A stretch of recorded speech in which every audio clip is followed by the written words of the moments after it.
आज हम आपके साथ एक और भयानक मामले पर नजर डालने जा रहे हैं और आज हम बात करने वाले हैं काव्या मुकुल केस के बारे में। इस घटना की शुरुआत होती है मध्य प्रदेश के जाने माने शहरों में से एक जबलपुर से। ये सिविल लाइंस थाना क्षेत्र के अंतर्गत रेलवे मिलेनियम कॉलोनी है। यहाँ मुख्य रूप से रेलवे में काम करने वाले कर्मचारी रहते हैं। अपने परिवार के साथ सरकारी क्वार्टर बने हुए हैं। इसी जगह RB 3/364 के फ्लैट में एक फैमिली रहा करती थी। इसमें थे घर के मुखिया राजकुमार विश्वकर्मा, इनकी 16 से 17 साल की बेटी काव्या विश्वकर्मा और 7 से 8 साल का बेटा तनिष्क विश्वकर्मा। बस यही 3 लोग थे। जो राजकुमार की पत्नी थी और दोनों बच्चों की मां थी आरती विश्वकर्मा, वो मई 2023 में दुनिया छोड़कर चली गई थी। निधन हो गया था। उस दौरान ये लोग पूरी फैमिली और रिश्तेदारों के साथ जम्मू घूमने के लिए गए थे। वहां कटरा इलाके में आरती की अचानक तबीयत खराब हो गई थी, जिसके बाद हार्ट अटैक से उनका देहांत हो गया था। ये परिवार मूल रूप से MP के नर्मदापुरम के पिपरिया इलाके का रहने वाला था, लेकिन जबलपुर में रहता था। पिता राजकुमार विश्वकर्मा रेलवे विभाग में कार्यालय अधीक्षक थे। इनकी पोस्टिंग जबलपुर में थी। बच्चे भी यहीं पर रहकर पढ़ाई कर रहे थे। मां की मृत्यु ने पिता को काफी ज्यादा दुखी कर दिया था। बच्चे भी बहुत दुखी थे। यहाँ जबलपुर में तो राजकुमार को रोज सुबह 9 से 10 बजे ड्यूटी पर जाना पड़ता था, फिर शाम को 6 बजे के करीब घर पर लौटते थे। बच्चे भी स्कूल से आने के बाद घर पर अकेले रहते थे। कहीं अकेले रहकर मां की याद में बच्चे परेशान ना हो, अकेला महसूस ना करें, इसलिए पिता ने इन्हें पिपरिया भेज दिया था। खुद भी छुट्टी लेकर वहीं पर चले गए थे। वहां पर भरा पूरा परिवार था। जॉइंट फैमिली थी। दादा दादी, चाचा चाची, कजन भाई बहन सभी लोग थे। पिता ने सोचा कि बच्चे सबके साथ रहेंगे तो मां की उतनी याद नहीं आएगी, फिर ये पढ़ाई लिखाई पर भी ध्यान दे पाएंगे। बीच बीच में राजकुमार को काम के सिलसिले में जबलपुर आना पड़ता था। बच्चों को भी पढ़ाई लिखाई और टेस्ट वगैरह के लिए यहाँ लाते थे। फरवरी 2024 के आसपास से दोनों बच्चों का एग्जाम शुरू होने वाला था। बेटी के बोर्ड्स के एग्जाम थे, ये 10वीं कक्षा में थी। इसी बीच राजकुमार दोनों बच्चों को पिपरिया से जबलपुर बुलवा लेते हैं। बेटा तनिष्क 4th क्लास में पढ़ता था। बेटे का तो यहाँ पर बिल्कुल भी मन नहीं लग रहा था। वो कहता कि उसे दादा के पास रहना है, वही ठीक है। पिता ने कहा कि एक बार एग्जाम खत्म हो जाए तो वहीं पर चले जाएंगे, वहीं एडमिशन करा देंगे। इनका भी मन यहाँ पर नहीं लग रहा था। इन्होंने अपने ऑफिस में पिपरिया इटारसी में ट्रांसफर लेने के लिए आवेदन पत्र भी दे दिया था, जिसका जवाब आना बाकी था। अब 13 मार्च 2024 को बेटी काव्या का बोर्ड का एग्जाम खत्म होता है। 16 मार्च को बेटे का भी एग्जाम खत्म हो जाता है। उसके बाद 17 मार्च को बच्चे वापस पिपरिया चले जाते हैं। ट्रांसफर होने के बाद पिता भी वहीं पर शिफ्ट हो जाते हैं। इससे सभी लोग खुश थे। धीरे धीरे ये लोग मां के जाने से उबर रहे थे, लेकिन इन्हें क्या पता था कि इससे पहले ही इनके साथ एक अनहोनी होने वाली है। 15 मार्च 2024 शुक्रवार का दिन दोपहर के करीब 3 बजे एक रिश्तेदार राजकुमार के घर पर आते हैं। इन्होंने घर के मेन दरवाजे पर बाहर से ताला लगा हुआ देखा, लेकिन फिर भी ये दरवाजे को नॉक करते हैं, अंदर आवाज लगाते हैं, पर कोई भी जवाब नहीं मिलता। इसके बाद इन्होंने आसपास के पड़ोसियों से पूछा कि ये परिवार कहाँ गया। पड़ोसियों को भी कोई जानकारी नहीं थी। उनके अनुसार आज सुबह से किसी को यहाँ पर देखा नहीं गया था। राजकुमार भी अपनी ड्यूटी पर जाते हुए नहीं दिखाई दिए, ना ही उनके बच्चे बाहर खेलने के लिए आए। ये सुनकर रिश्तेदार थोड़े चिंतित हुए। अब ये पिपरिया में राजकुमार के भाई को कॉल करते हैं। बताते हैं कि यहाँ पर तो ताला लगा हुआ है और परिवार का कुछ अता पता नहीं। दरअसल इसी 3 बजे के आसपास पिपरिया में रहने वाली एक लड़की ने अपने व्हाट्सएप पर राजकुमार के नंबर से आया हुआ एक मैसेज देखा था। राजकुमार विश्वकर्मा इसके चाचा लगते थे। काव्या इसकी कज़न थी। वो मैसेज 4 सेकंड का एक वॉइस नोट था। उसमें काव्या की आवाज़ थी। काव्या ने बोला, मुस्कान जल्दी जबलपुर आओ, पापा और तनिष्क को मुकुल ने मार दिया है। ये मैसेज कज़न को 3-4 घंटे पहले आया था, लेकिन ये उस समय अपना फ़ोन यूज़ नहीं कर रही थी। जब फ़ोन उठाया और व्हाट्सएप चेक किया, तब इन्हें यह वॉइस नोट मिला। इसको सुनते ही इनके पैरों तले ज़मीन खिसक गई। अब इन्होंने अपने पिता को यह सुनाया, बाकी घर वालों को भी सुनाया। सभी लोग इसे सुनकर घबरा जाते हैं। पिपरिया से जबलपुर लगभग 235 किलोमीटर दूर है। वहाँ पहुँचने में कम से कम 4 घंटे लग जाते हैं। इतना टाइम नहीं था जाने के लिए। फौरन कजन के पिता ने जबलपुर में रहने वाले अपने एक जानने वाले को कॉल किया। उनसे कहा कि राजकुमार के घर पर जाकर चेक कीजिए, ऐसी ऐसी बात है। जिसके बाद ही वह रिश्तेदार यहाँ घर पर आते हैं। बंद ताला देखने के बाद इन्होंने पिपरिया में कॉल करके इसके बारे में बताया। फिर हुआ कि पुलिस को बुलाइए और ताला तोड़कर अंदर जाइए। रिश्तेदार ऐसा ही करते हैं। इन्होंने सिविल लाइंस पुलिस स्टेशन में सूचना दी। थोड़ी ही देर में लोकल पुलिस और रेलवे पुलिस भी दोनों कॉलोनी में आते हैं। सबकी मौजूदगी में घर के मेन एंट्रेंस का ताला तोड़ा गया। अब पुलिस वाले घर के अंदर जाते हैं। यहाँ की दशा को देखकर सबके पैरों तले जमीन खिसक जाती है, क्योंकि यहाँ जगह जगह पर खून के छींटे थे। जब ये लोग किचन में गए तो वहां फर्श पर राजकुमार विश्वकर्मा खून से लथपथ पड़े हुए थे। लाश पॉलीथीन में लिपटा हुआ था। अब ये हुआ कि दोनों बच्चे कहां पर हैं। पुलिस इन्हें घर में ढूंढते हैं। हर कमरा, हर कोना छान मारा गया, लेकिन बच्चे कहीं पर भी नहीं मिले। राजकुमार का कत्ल हुआ था और दोनों बच्चे गायब थे। इसी बीच एक पुलिस वाले ने किचन के पास मौजूद फ्रिज पर कुछ निशान देखा, जैसे कि खून के धब्बे हों। हैंडल पर भी धब्बा था। ये फ्रिज चालू अवस्था में था, ऑन था। जब इसके दरवाजे को खोला गया तो अंदर से तनिष्क मिलता है। वह भी कंबल में और पॉलीथीन में लिपटा हुआ पड़ा था। फ्रिज से उसे बाहर निकाला गया। यहाँ राजकुमार और तनिष्क दोनों के सिर पर किसी भारी भरकम चीज से वार करने के निशान मिले। बड़े ही शातिराना तरीके से यहाँ पर सब कुछ अंजाम दिया गया था। इनके चोटों पर कपड़े बांधे गए थे बैंडेज के रूप में, ताकि खून का रिसाव जमीन पर ना फैले खून को छुपाने की कोशिश की गई थी। बाथरूम में भी खून के अंश पाए गए। पुलिस को यह भी लगा कि यहाँ पर नाश्ता वगैरह भी किया गया होगा। खाने पीने के झूठे बर्तन थे, बचे हुए खाने थे। यहाँ अगरबत्ती की लकड़ी भी मिली। ऐसा लगा कि यहाँ पर खुशबू के लिए अगरबत्ती चलाया गया होगा, ताकि यह सुगंध शव के दुर्गंध में मिल जाए और किसी को शक ना हो। ऐसा लगा कि यहाँ पर खुअन की दुर्गंध को छुपाने के लिए अगरबत्ती जलाई गई थी, ताकि किसी को शक न हो। यहाँ पर परिवार के 2 सदस्य तो मिल गए, पर तीसरी कहाँ पर है, यानी बेटी काव्या। अब उसको ढूंढने की प्रक्रिया शुरू होती है। ये भी डर था कि कहीं उसके साथ भी ऐसा कुछ तो नहीं हुआ है। काव्या ने अपने वॉइस नोट में एक लड़के का जिक्र किया था, जिसका नाम था मुकुल भाई, और पिता के कत्ल का इल्जाम इसी पर लगाया था। कहीं यही लड़का कत्ल के बाद काव्या को उठाकर तो नहीं ले गया। उधर पिपरिया में परिजनों को सब कुछ पता तो चल ही चुका था। वे लोग भी यहाँ के लिए रवाना हो जाते हैं। एक रेलवे अफसर के घर में एक सरकारी क्वार्टर में उनकी और उनके बेटे के साथ ऐसी चीज हुई थी, बेटी भी लापता है। ये मामला न्यूज में आने लगा। संगीन मामला तो था ही। पुलिस ने भी काफी तेजी से अपनी जांच शुरू कर दी।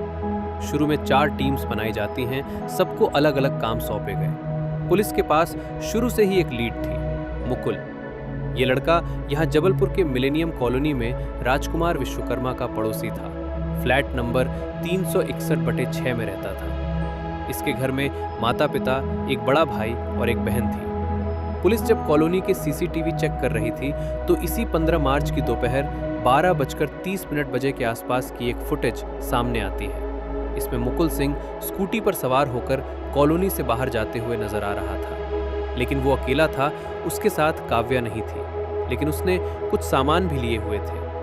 पुलिस और आगे की फुटेज चेक करती है। मुकुल के यहाँ से निकलने के करीब 10 मिनटों बाद काव्या विश्वकर्मा भी कॉलोनी से बाहर जाते हुए दिखाई देती है। इसमें ये पैदल चल रही थी। इसके पास कोई सामान नहीं था, मगर उसके हाथ में पुलिस को एक मोबाइल फोन दिखाई दिया। लेकिन इसका फोन तो घर पर मौजूद है, फिर इसने किसका फोन लिया हुआ है? पता चला कि घर पर काव्या के माताजी का भी फोन रहता था, जो गायब है। यानी काव्या अपनी माँ का फोन लिए हुए है। ये लड़की भी उसी दिशा में गई जिस दिशा में मुकुल स्कूटी से गया था। पुलिस ने शुरुआत में ये आशंका जताई थी कि काव्या के साथ भी कोई घटना हुई होगी, लेकिन वो कैमरों में सुरक्षित दिखाई दी। जिस दिशा में दोनों अलग अलग गए थे, पुलिस ने उन रास्तों के फुटेज की जांच की। ये स्कूटी पास के मदन महल रेलवे स्टेशन तक जाती हुई दिखाई दी। जब पुलिस ने रेलवे स्टेशन के फुटेज देखे तो पार्किंग एरिया में काव्या मुकुल सिंह के साथ उसी स्कूटी पर नजर आई। दोनों कॉलोनी से अलग अलग निकले थे, लेकिन यहाँ कैमरों में एक साथ दिखाई दिए। काव्या स्कूटी से उतरती है और मुकुल उसे पार्क कर देता है। इसके बाद दोनों स्टेशन के अंदर ट्रेन लेने के लिए जाते हैं। ये जानकारी मिलते ही पुलिस टीम पार्किंग एरिया पहुंची और स्कूटी को अपने कब्जे में ले लिया। पुलिस ने उस समय आने जाने वाली सभी ट्रेनों की जानकारी जुटाई और स्टेशन के अंदर की फुटेज भी देखी, ताकि ये पता चल सके कि वे किस ट्रेन से गए होंगे। पुलिस और परिजनों को संदेह हुआ कि मुकुल काव्या को अपने साथ लेकर जा रहा है, क्योंकि इसके पीछे एक पुरानी घटना जुड़ी हुई थी। परिजनों के अनुसार सितंबर 2023 में भी मुकुल काव्या को अपने साथ ले गया था। पिता राजकुमार ने सिविल लाइंस पुलिस स्टेशन में मुकुल के खिलाफ शिकायत दर्ज कराई थी। 2 दिन की तलाश के बाद पुलिस काव्या को भेड़ाघाट से सुरक्षित वापस लेकर आई थी। उस समय लड़की की उम्र 16 साल थी और लड़के की 21 साल। कम उम्र होने के कारण वो स्वतंत्र रूप से निर्णय लेने की स्थिति में नहीं थी। बताया जाता है कि मुकुल उसे अपने साथ एक रिसोर्ट तक लेकर गया था, जहां उसके खिलाफ गंभीर आरोप लगे।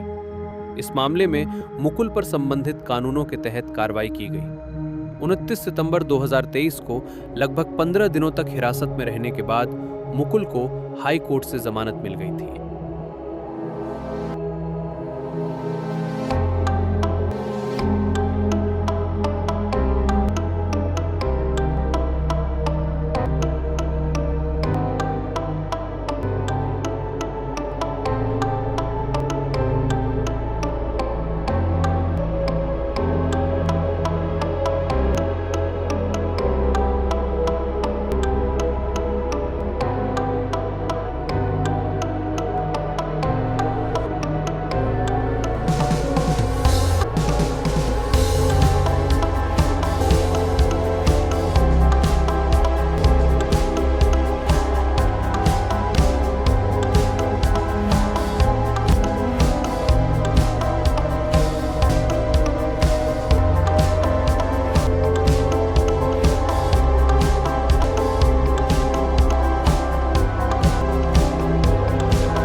फिर भी यहां पर मुकुल ने काव्या के साथ 3-3 बसें चेंज की। अब ऐसा क्यों किया? कटनी के बाद पुलिस इन्हें ट्रेस नहीं कर पाती है। ये लोग कटनी में ऐसी जगह पर उतरे जहां ना तो कोई कैमरा था और ना कोई भीड़ भाड़ थी, इसलिए यहां से ये गायब हो गए।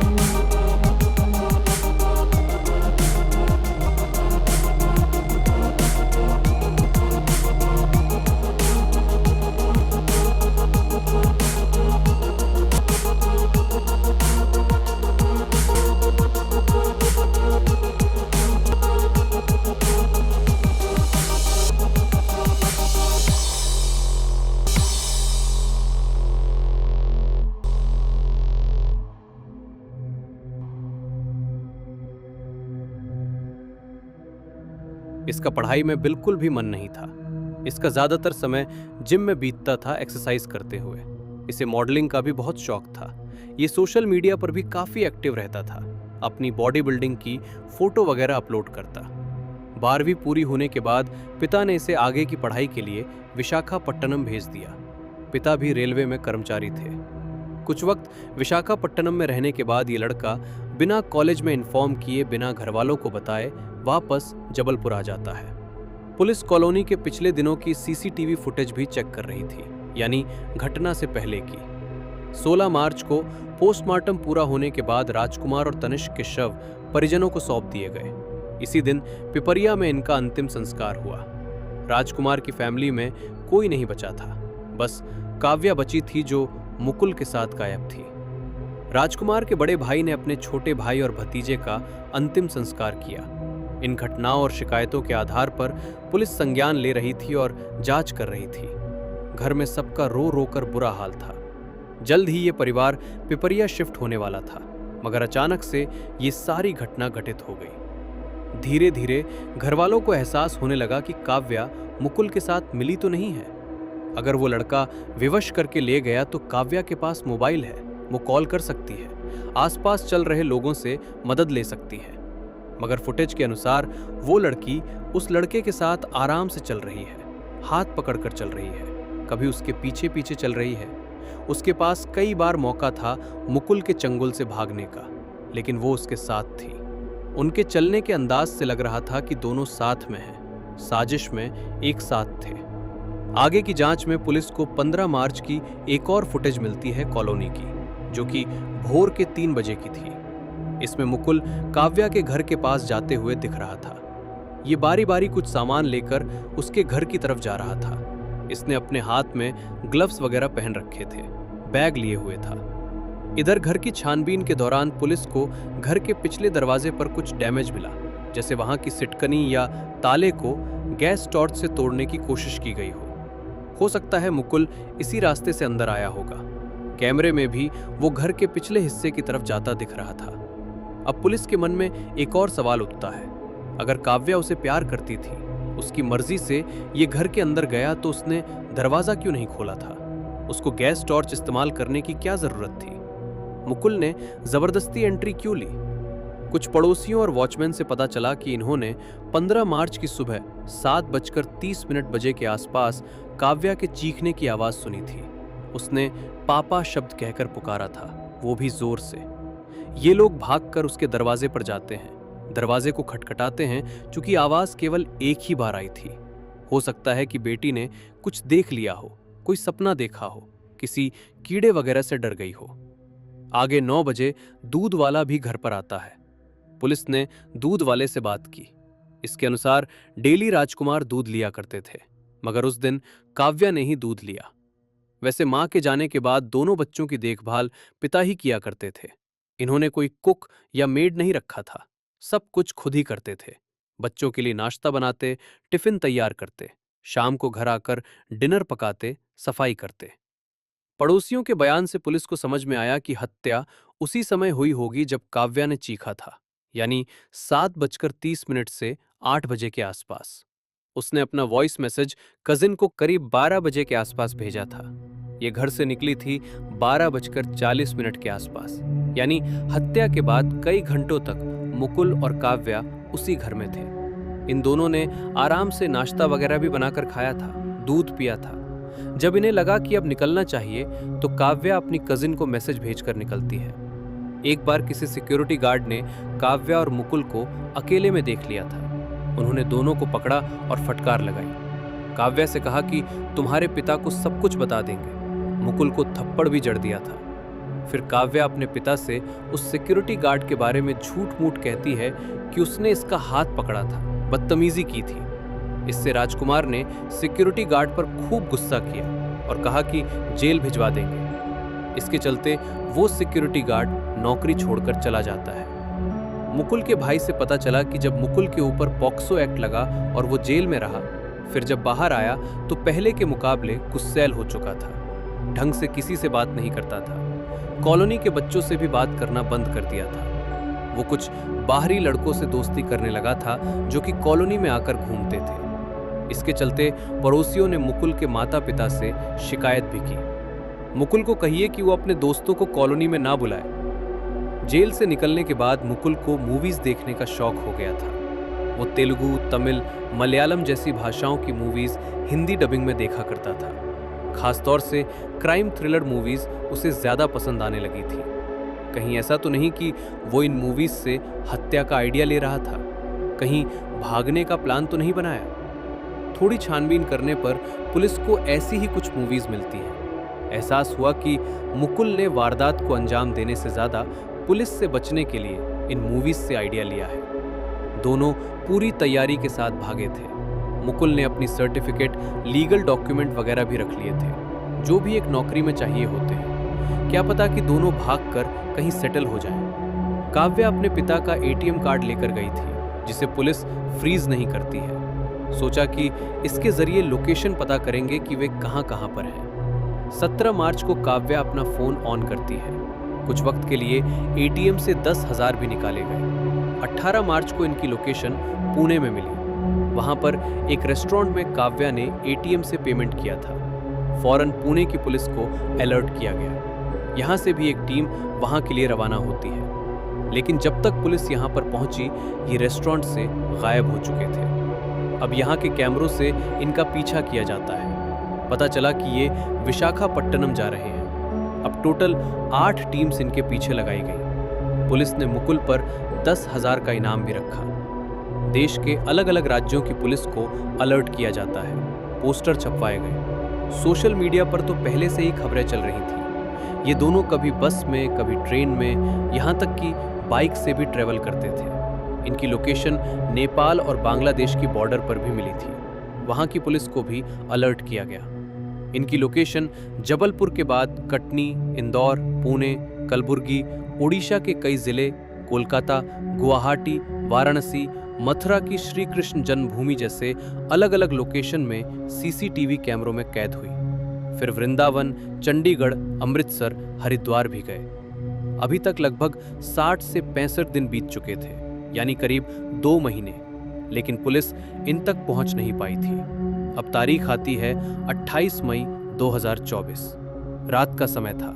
हरिद्वार के एक सरकारी हॉस्पिटल में उसके कंपाउंड से रक्षा समिति की एक महिला पुलिसकर्मी गुजर रही थी। इन्होंने एक बेंच पर किसी लड़की को सोते हुए देखा। उसके साथ एक लड़का भी था। ये पास जाकर उनको ध्यान से देखती है। पता चला कि ये दोनों तो वही हैं जिनकी तस्वीरें सोशल मीडिया पर पोस्टर के रूप में पूरे देश में सर्कुलेट हो रही थी। इन्होंने आसपास के लोगों को बुलाया। सबके सामने इन दोनों से इनका नाम पूछा। लड़का कहता है कि वो अपना सामान लेकर आता है, फिर बताता है। लड़की यहीं पर थी, लड़का चला गया और लौटा नहीं। लड़की अपना नाम बताती है, काव्या विश्वकर्मा। इसके बाद हरिद्वार पुलिस को सूचना दी गई। वे इसे अपने साथ ले गए। फिर हरिद्वार पुलिस ने जबलपुर पुलिस को सूचना दी। 29 मई तक पुलिस काव्या को जबलपुर लाई। पुलिस को जो भी चीजें जाननी थी, सब कुछ काव्या से पता चलने वाला था। ये बात तब की है जब काव्या अपने प्रेमी मुकुल के साथ पहली बार भागी थी, यानी सितंबर 2023 में। पिता के दबाव में उसे मुकुल के खिलाफ अनैतिक कृत्य की रिपोर्ट लिखानी पड़ी थी। पिता रिश्ते के खिलाफ थे क्योंकि बच्ची बहुत छोटी थी, 10वीं में पढ़ती थी, अभी पढ़ाई भी पूरी नहीं हुई थी। उन्होंने कहा कि पहले पढ़ाई पूरी कर लो, उसके बाद देखेंगे। काव्या के पिता ने मुकुल के पिता को भी बोला कि अपने बेटे को समझा लीजिए।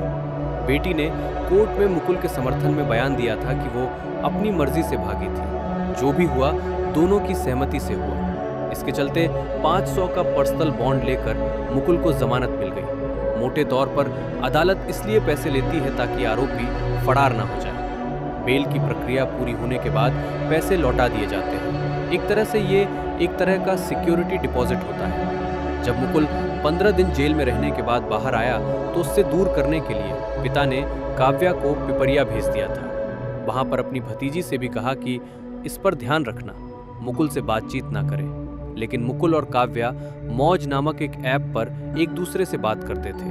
पिता ने इस पर बहुत सख्त निगरानी रखी थी। अब वो अपने पिता से ज्यादा मुकुल के साथ रहना चाहती थी। ये अपने पिता से परेशान हो चुकी थी।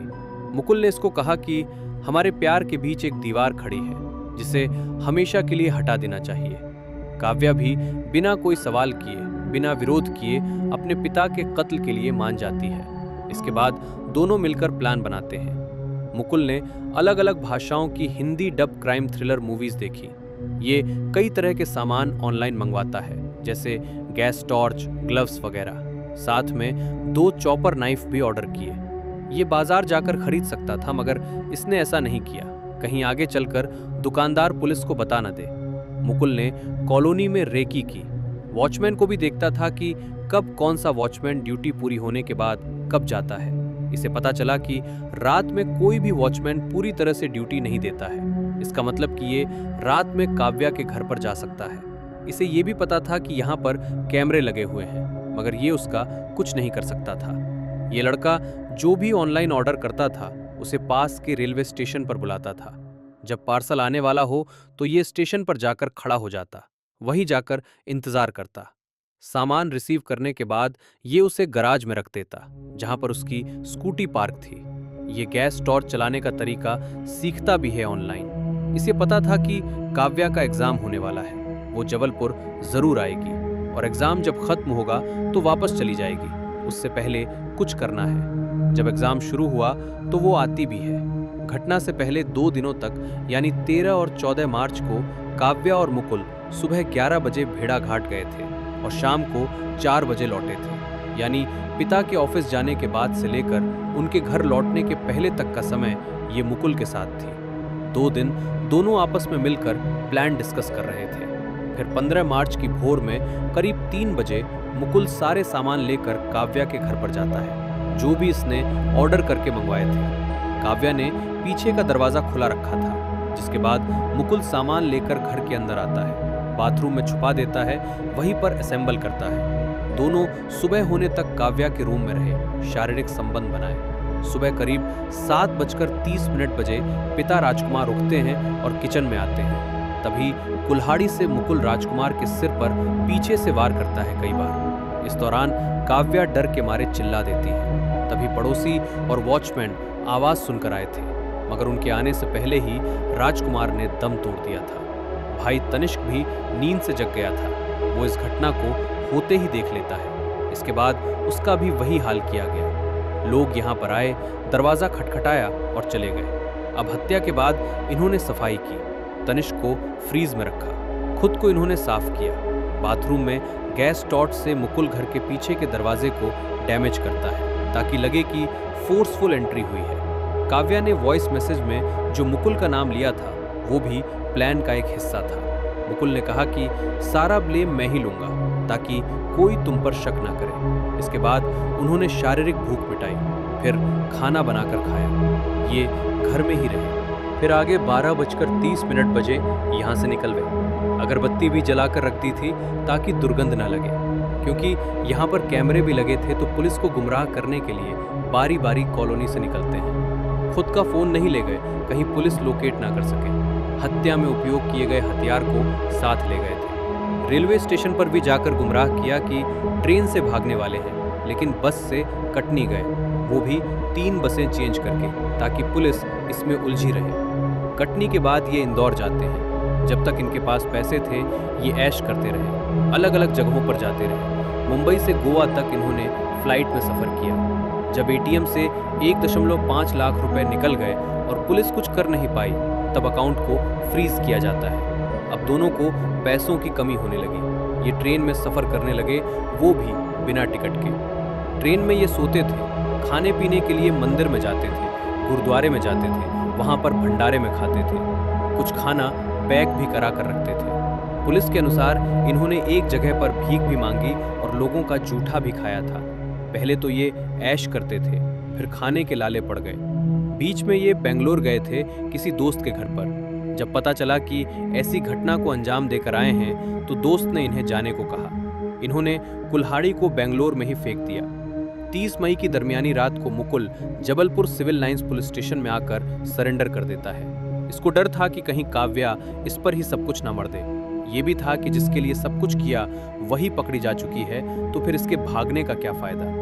पुलिस इसको पकड़ नहीं पाई थी, बल्कि इसने खुद आकर सरेंडर किया था। इसने अपने सीने पर एक टैटू भी बनवा रखा था, जिसमें 5 चेहरे थे। ये तब बनवाया था जब नवंबर 2023 में जेल से छूटा था। इन 5 सिरों का मतलब था इसके 5 टारगेट थे जिन्हें ये भूल ना पाए, इसलिए टैटू बनवाया था। पहला टारगेट था काव्या के पिता, जिन्होंने केस कराया था। दूसरी थी काव्या, जिसने पिता का साथ दिया था। हालांकि बाद में इसे पता चला कि काव्या पिता के साथ नहीं है, उनके दबाव में बयान दिया था। आगे इसके ही बयान के आधार पर मुकुल को जमानत मिली, वो इसके साथ रहना चाहती थी। फिर मुकुल ने अपने टारगेट से इसको निकाल दिया। तीसरी थी वो महिला पुलिस अफसर जिन्होंने उस केस की इन्वेस्टिगेशन करके इसको फंसाया था। चौथा था एक पड़ोसी जो काव्या से मिलने पर रोक टोक करता था। पांचवी थी काव्या की कजन जो उसको इससे फोन पर बात करने से रोकती थी। 1 जून को पुलिस दोनों को क्राइम रिक्रिएशन के लिए ले गई। पता चला कि दोनों शव को काट कर कहीं और ठिकाने लगाने वाले थे। उसके लिए 2 चॉपर भी ऑर्डर करके मंगवाए थे, लेकिन घटना के दौरान रक्त को देखकर इनकी हिम्मत नहीं हुई, जिसके बाद शव वहीं पर छोड़ दिया। पुलिस का कहना है कि जैसे काव्या ने कत्ल में साथ दिया है, इसके लिए ये लोग जुवेनाइल कोर्ट से अपील करेंगे कि नाबालिग होते हुए भी ऐसी साजिश रच रही है, इस पर एडल्ट की तरह केस चलना चाहिए। मुकुल जेल में है, काव्या भी जुवेनाइल होम में है, इन पर कार्रवाई चल रही है। ऐसे एक लड़की ने प्यार के लिए अपने प्रेमी के साथ मिलकर पिता और भाई के साथ ऐसी वारदात को अंजाम दिया। दोस्तों, इस घटना को सुनाने का मकसद किसी को दुखी करना या परेशान करना नहीं है, बल्कि आपको सतर्क और जागरूक करना है। हमारा उद्देश्य है कि आप इस जानकारी से कुछ सीखें और सावधान रहें। इस पूरी घटना पर आपके क्या विचार हैं, हमें कमेंट में ज़रूर बताएं। साथ ही आप इस वीडियो को किस शहर से देख रहे हैं, ये भी ज़रूर लिखें। अगर आपको हमारी मेहनत पसंद आई हो तो कृपया इस वीडियो को लाइक करें और अपने दोस्तों के साथ शेयर करें, ताकि ये जानकारी ज़्यादा से ज़्यादा लोगों तक पहुंच सके। अगर आपने अब तक हमारे चैनल को सब्सक्राइब नहीं किया है तो कृपया अभी सब्सक्राइब कर लें। धन्यवाद।